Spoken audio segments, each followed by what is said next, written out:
గోరింటాకులో ఔషధ గుణాలు ఉన్నాయి.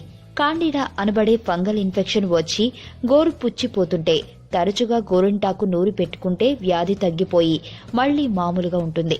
అరికాళ్లు మంట పెడుతుంటే గోరింటాకును మెత్తగా నూరి అరికాళ్లకు మందంగా వ్రాస్తే అరికాళ్ల మంట తగ్గుతుంది. అవసరమైనప్పుడు ఈ విధంగా చేస్తే సరిపోతుంది.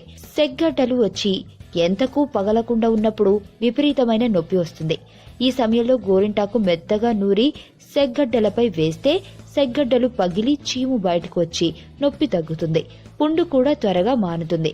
కాళ్లు చేతులు మంట పెడుతుంటే గోరింటాకు రసంలో పులిసిన బియ్యపు కడుగు 4 రెట్లు వేసి కలిపి మంట ఉన్న ప్రాంతంలో వ్రాస్తుంటే తగ్గుతుంది. కీళ్ల నొప్పులుంటే గోరింటాకుల్ని నూరి కీళ్లకు పట్టు వేస్తే తగ్గుతాయి.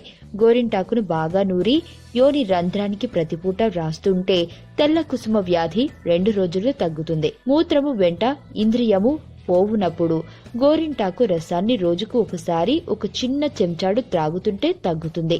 తలకు గోరింటాకు రసాన్ని మర్దన చేస్తే వెంట్రుకలు బాగా పెరుగుతాయి. తలలో చుండ్రు ఉన్నప్పుడు గోరింటాకు రసం రాస్తుంటే చుండ్రు పోతుంది.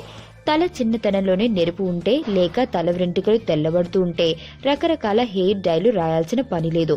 ఈ రోజుల్లో అయితే హెయిర్ డైలు ఉన్నాయి, కానీ పూర్వం సౌందర్య సాధనాలలో గోరింటాకు ముఖ్యంగా ఉపయోగించేవారు. నేటికి గోరింటాకును వాడటం చాలా చోట్ల చూస్తాము. హెన్న అని పిలిచేది కూడా గోరింటాకునే.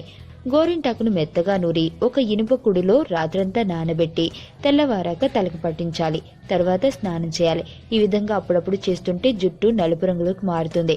గోరింటాకు బెరడు విత్తనాలు జ్వరాన్ని తగ్గిస్తాయి. గోరింటాకు విత్తనాలు విరేచనాలు, ముఖ్యంగా నీళ్ల విరేచనాలను అరికడతాయి.